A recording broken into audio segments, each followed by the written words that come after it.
Picture this, you're flying at 35,000 feet, your hands gripping the controls of the world's most advanced fighter jet.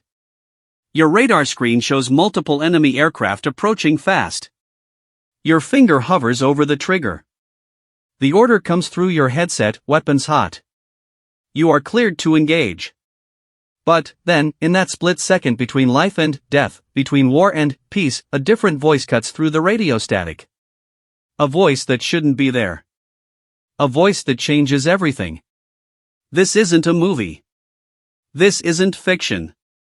This is the true story of how one unexpected radio transmission prevented what could have been the spark that ignited World War III. It's about split-second decisions made by pilots who never expected to become the thin line between two superpowers. It's about how sometimes, the most important battles aren't won with missiles or guns, but with words spoken by someone who refused to stay silent when silence meant catastrophe. What happened in the skies over the Black Sea on that cold February morning in 2022 remained classified for months. The pilots involved were sworn to secrecy. The governments on both sides denied anything unusual occurred. But the truth has a way of surfacing, and this story, of courage, confusion, and a voice that came from nowhere to prevent the unthinkable, deserves to be told. The morning of February 15, 2022, started like any other routine patrol for Captain Sarah Mitchell and her wingman, Lieutenant Commander Jake Razor Rodriguez. Their F-22 Raptors had taken off from Ramstein Air Base in Germany at 0530 hours, part of NATO's increased presence following rising tensions in Eastern Europe. The mission briefing had been straightforward, a standard reconnaissance flight along the Romanian border, monitoring airspace that had become increasingly crowded with military aircraft from various nations. Sarah had been flying for 12 years, with combat tours in Afghanistan and Iraq under her belt. At 34, she was one of the most experienced F-22 pilots in the squadron, known for her calm demeanor and razor-sharp instincts. Razor, despite his call sign, was actually the more cautious of the two, a methodical pilot who never took unnecessary risks and had earned his nickname ironically after being overly careful during a training exercise years earlier. The weather that morning was typical for February in the region, overcast skies with scattered clouds at various altitudes, visibility decent but not perfect. Their aircraft were loaded with a standard air-to-air configuration, AIM-120 AMRAAM missiles, AIM-9 Sidewinders, and their internal 20mm cannon. Neither pilot expected to use any of it. These had been mostly routine patrols for months, with the occasional intercept of Russian aircraft that would approach NATO airspace, probe the boundaries, then turn back before anything serious developed. Dragon lead, this is Dragon 2, Razor's voice crackled through Sarah's headset as they maintained their patrol pattern at 35,000 feet. I'm showing clear skies on my scope. How's your picture?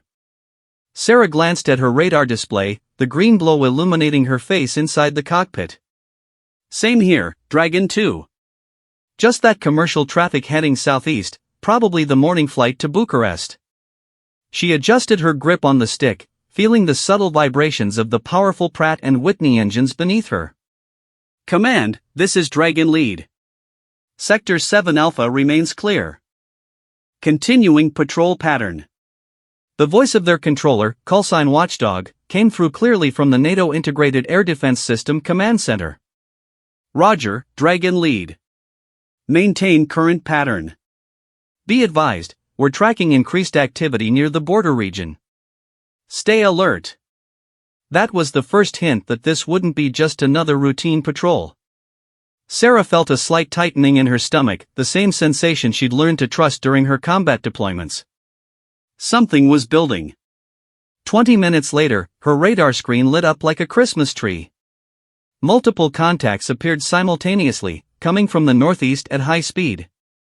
Sarah's training kicked in immediately, her eyes rapidly scanning the display while her hands made automatic adjustments to her aircraft's systems. Dragon lead, I'm showing multiple bogies, bearing 045, range 60 miles and closing fast, Razor reported, his voice maintaining professional calm despite the sudden change in situation. Confirmed, Dragon 2.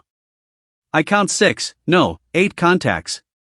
Watchdog, Dragon lead. We have multiple unknown aircraft approaching from the northeast. Request identification and instructions. The radio crackled with interference for a moment before Watchdog responded. Dragon lead, be advised those aircraft departed from Crimean airspace approximately 15 minutes ago. Russian Air Force markings confirmed by satellite. You are authorized to intercept and identify. ROE Bravo is now in effect. Rules of engagement Bravo. Sarah's mouth went dry. That meant they were authorized to engage if threatened, but had to wait for direct authorization or an overtly hostile act. The rules were clear, but, in the heat of the moment, the line between defensive posturing and hostile intent could become razor thin. Roger, Watchdog. Dragon flight maneuvering to intercept. Sarah pulled back on the stick and pushed the throttles forward, feeling the G-forces push her back into her seat as the F-22 climbed and accelerated. Dragon 2, take high cover. I'll make the intercept. Copy, Dragon lead. Moving to high CAP. As Sarah, their speed and altitude suggested they were fighter aircraft, not bombers or transport planes. At 30 miles separation, Sarah got her first visual identification through her aircraft's advanced targeting system. Watchdog, Dragon lead. You are authorized to take defensive measures. Sarah's heart rate spiked. Being painted by enemy fire control radar was often the last step before weapons release. Her aircraft's systems immediately came alive with targeting information, calculating intercept courses and optimal engagement ranges for her missiles. The lead Su-35 was now fit. At 8 miles separation, Sarah could make out the distinctive shape of the Su-35 through her cockpit canopy. The Russian pilot was maintaining his course directly toward her. 7 miles. 6 miles. Neither pilot was turning away. Watchdog, Dragon lead. Bogies are maintaining aggressive approach. Situation is critical. I have multiple spikes from fire control radars. Request immediate guidance. Dragon lead, maintain current course. You are authorized to defend yourself. Repeat, you are authorized to defend yourself if fired upon. 5 miles separation. Sarah's finger was poised over the weapon release button. At this range, both aircraft were well within the envelope for their respective missiles. One small movement from either pilot, and people on both sides would start dying. 4 miles. The radio crackled with a burst of static, and then, Sarah heard something that made her blood run cold. It wasn't Watchdog, and it wasn't Razor. It was a voice speaking heavily accented English, clearly from one of the Russian pilots. American aircraft, this is Russian Air Force. We do not wish engagement. We are conducting authorized patrol of international airspace. Please maintain separation. 3 miles. Sarah keyed her microphone immediately. Russian aircraft, this is U.S. Air Force. You are approaching NATO airspace with active fire control radars. Turn away immediately or I will consider you hostile. American pilot, we have no intention of crossing into NATO airspace. We are turning east now. Please do not fire. And, incredibly, the lead Su-35 began to turn away, banking right and heading back toward the northeast. The other Russian aircraft followed suit, their formation breaking apart as they maneuvered to avoid any appearance of threatening behavior. Sarah watched her radar screen as the contacts gradually increased their distance, but she kept her weapons armed. Trust, but verify, especially when you're dealing with armed aircraft at close range. Dragon lead, this is Dragon 2. Looks like they're really withdrawing. All contacts are now heading northeast and increasing range. Sarah allowed herself to breathe for the first time in several minutes. Confirmed, Dragon 2. Watchdog, Dragon lead. Bogies are withdrawing toward the northeast. Crisis appears to be de-escalating. Roger, Dragon lead. Outstanding work. Maintain patrol and monitor their withdrawal. But, as Sarah watched the Russian aircraft disappear from her radar screen, she couldn't shake the feeling that something about the entire encounter had been wrong. The initial aggressive approach, the sudden radio communication, and the equally sudden withdrawal, none of it felt like standard military posturing. 3 hours later, back at Ramstein Air Base, Sarah was still trying to process what had happened during the intercept.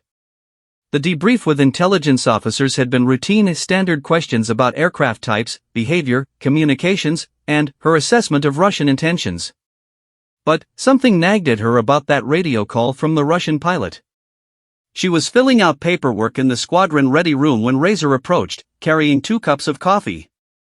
"Thought you might need this," he said, settling into the chair across from her desk. "Hell of a morning up there." "Thanks."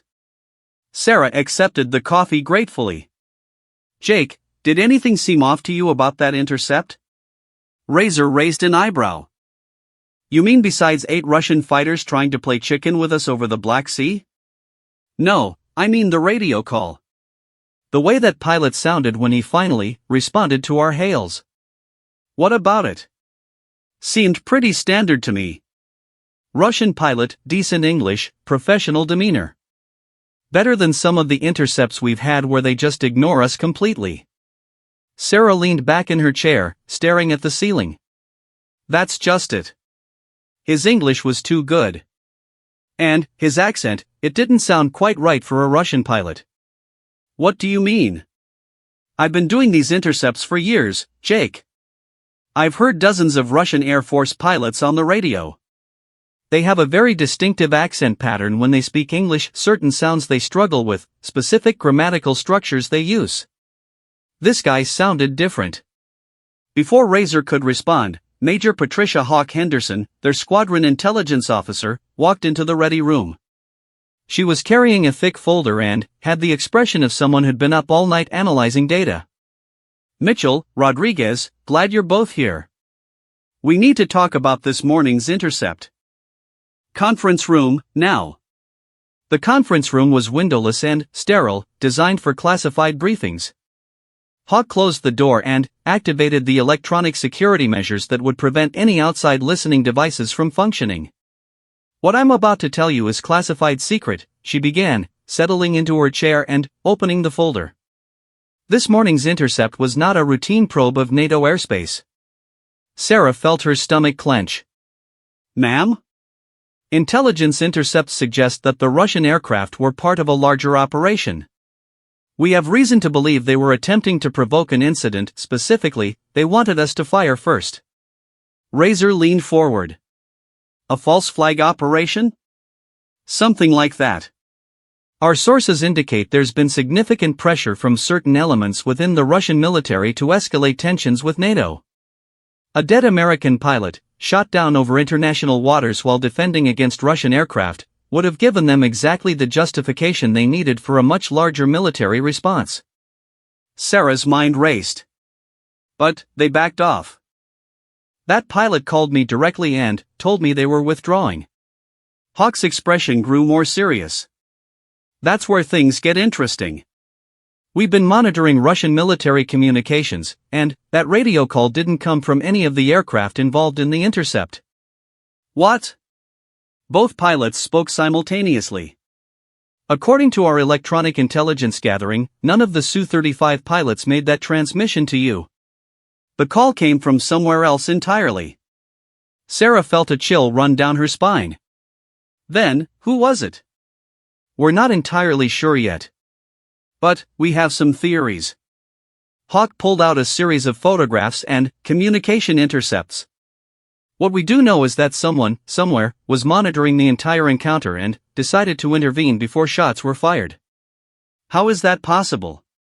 Razor asked. "You can't just patch into military radio frequencies from a civilian radio. The encryption alone would make it impossible. Not if you had access to military communication equipment and the proper codes," Hawk replied. "We think someone with access to classified communication protocols deliberately interfered with the operation." Sarah studied the papers in front of her, trying to make sense of what she was hearing. "Are you saying someone prevented a shooting war this morning?" "That's exactly what I'm saying. And we think it may have been someone on the Russian side." The room fell silent except for the quiet hum of the air conditioning system. Finally, Sarah spoke up.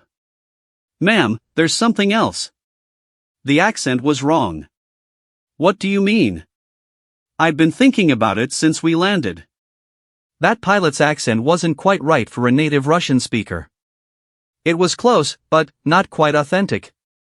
Almost like someone who had learned to speak with a Russian accent, rather than someone who actually was Russian. Hawk made a note in her folder. That's consistent with our theory. We believe someone was impersonating a Russian pilot to de-escalate the situation. But who would do that? And how would they even know what was happening? Those are very good questions, Captain. Questions that we're working very hard to answer. Hawk closed the folder and looked directly at both pilots. Here's what I need from you. This briefing never happened. As far as anyone knows, you had a routine intercept with Russian aircraft that withdrew peacefully after radio contact.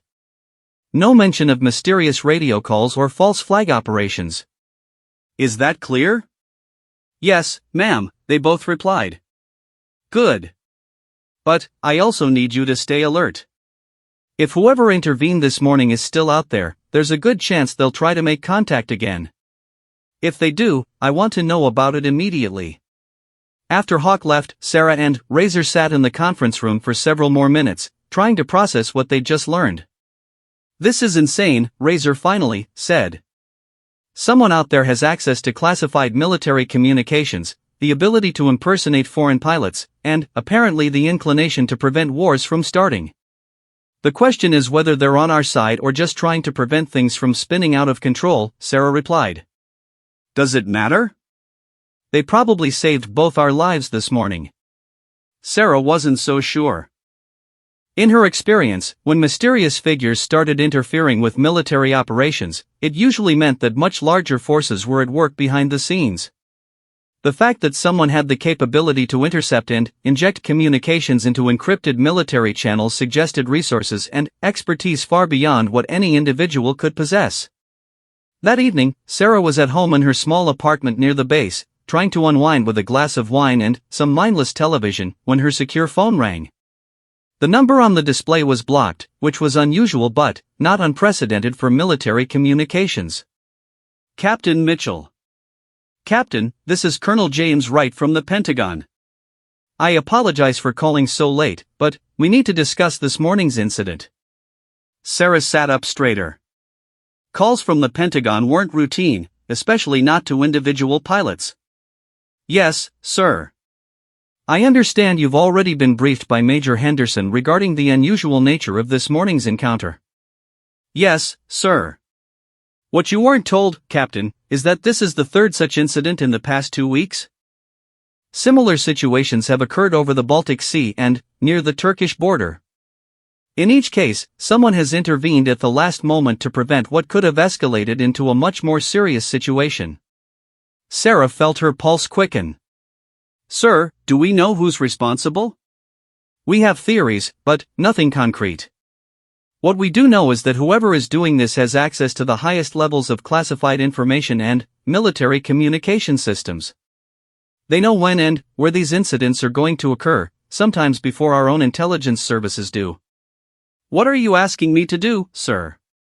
We want you to continue your normal patrol duties, but we're also asking you to serve as an unofficial point of contact. If this person tries to make contact again, we want you to engage them in conversation. Try to learn who they are and what their ultimate objectives might be. Sarah hesitated. Sir, with respect, that sounds like intelligence work. Shouldn't the CIA or NSA be handling this? Under normal circumstances, yes. But this individual seems to specifically target military pilots in active situations. We think they're more likely to trust and communicate with someone they've already helped rather than an intelligence operative. I understand, sir. Captain, I want to be clear about something. What you're being asked to do is voluntary and carries significant personal risk. If this person is working for a foreign intelligence service, engaging with them could put you in serious legal jeopardy. But if they're genuinely trying to prevent a larger conflict, they might be our best hope of understanding what's really happening out there. After ending the call, Sarah poured herself another glass of wine and stood at her kitchen window, looking out at the lights of the airbase. In the distance, she could see the silhouettes of F-22s on the flight line, ready for whatever mission might come next. She thought about the voice on the radio that morning, calm, professional, with just enough authority to make both sides step back from the brink. Whoever it was, they had potentially prevented an incident that could have escalated into something much worse. But, they had also demonstrated capabilities that should have been impossible for any individual or small group to possess. The ability to intercept military communications, decrypt classified channels, and inject their own transmissions suggested resources that were either state-sponsored or far more sophisticated than anything she'd encountered in her military career. 2 days later, Sarah was back in the air, flying a similar patrol route with a different wingman, Lieutenant Amy Viper Thompson, a newer pilot who had recently transitioned to the F-22 from F-16s. The morning had been quiet, with only routine commercial traffic and a few training flights from allied nations. They were about 2 hours into their patrol when Sarah's radar screen again lit up with multiple contacts approaching from the east. Dragon lead, I'm showing 4 contacts bearing 090, range 45 miles and, closing, Viper reported. Confirmed, Dragon 2. Watchdog, Dragon lead. We have multiple unknown aircraft approaching from the east. Request identification and guidance. Dragon lead, contacts appear to be Russian origin, departed from Kaliningrad approximately 20 minutes ago. You are cleared to intercept and identify. As Sarah maneuvered toward the approaching aircraft, she felt the familiar combination of adrenaline and professional focus that came with potential combat situations. But, this time, there was also an expectation. Would the mysterious voice return? The intercept proceeded normally at first. For Su-27 flankers in loose formation, maintaining course toward NATO airspace. Standard radio calls for identification went unanswered, and the Russian aircraft showed no indication of changing course or acknowledging the presence of the American fighters. At 15 miles separation, Sarah's radar warning receiver began indicating that the Russian aircraft had activated their fire control radars. Dragon lead, this is Watchdog. Bogies are spiking you with fire control radar. You are authorized weapons hot. Sarah armed her weapon systems and prepared for what was beginning to look like a repeat of the incident 2 days earlier. But, this time, something was different. The Russian aircraft weren't approaching as aggressively, and their formation was looser, less coordinated. At 10 miles, her radio crackled with the now familiar sound of an unexpected transmission. American aircraft, this is Guardian. The Russian pilots are not aware they are approaching NATO airspace. Their navigation systems have been compromised. Recommend you guide them to a safe course correction rather than engage. Sarah's heart jumped. It was the same voice from 2 days ago, but this time they had identified themselves with a callsign Guardian. Sarah's mind raced as she processed what she had just heard. The voice calling itself Guardian was back, but this time with a very different message. Navigation systems compromised? How could they possibly know that? Guardian, this is Dragon lead, Sarah transmitted, remembering Colonel Wright's instructions to engage in conversation. How do you have this information? Dragon lead, there is no time to explain. The Russian aircraft believe they are still in international airspace. Their GPS systems are showing incorrect coordinates. If you engage them, they will believe they are defending their homeland. Sarah looked at her tactical display. The Russian aircraft were indeed proceeding directly toward NATO airspace, but their flight path was oddly rigid, none of the subtle course corrections that experienced pilots typically made during long-range flights. Viper, Dragon lead. Are you monitoring this frequency? Affirmative, Dragon lead. I'm hearing everything. This is getting really weird. Dragon lead, Guardian's voice came through again. Recommend you contact the lead Russian aircraft on frequency 251.7. Tell them their navigation systems are malfunctioning and provide them with correct coordinates. Sarah hesitated. Switching to a different frequency during an active intercept was highly irregular. But, if Guardian was correct about compromised navigation systems, it would explain why the Russian pilots weren't responding to standard warnings about approaching NATO airspace. Watchdog, Dragon lead. Request permission to attempt alternative communication method with bogies. Dragon lead, explain alternative method. Sarah couldn't very well say that a mysterious voice calling itself Guardian had suggested a specific radio frequency. Watchdog, request permission to try different frequencies to establish communication. There was a pause before Watchdog responded. Dragon lead, you are cleared to attempt communication on alternate frequencies. But, maintain weapons hot status. Sarah switched her radio to 251.7 and transmitted in clear English. Russian aircraft proceeding west toward coordinates 45.2 north, 29.8 east, this is United States Air Force. Be advised your navigation systems may be malfunctioning.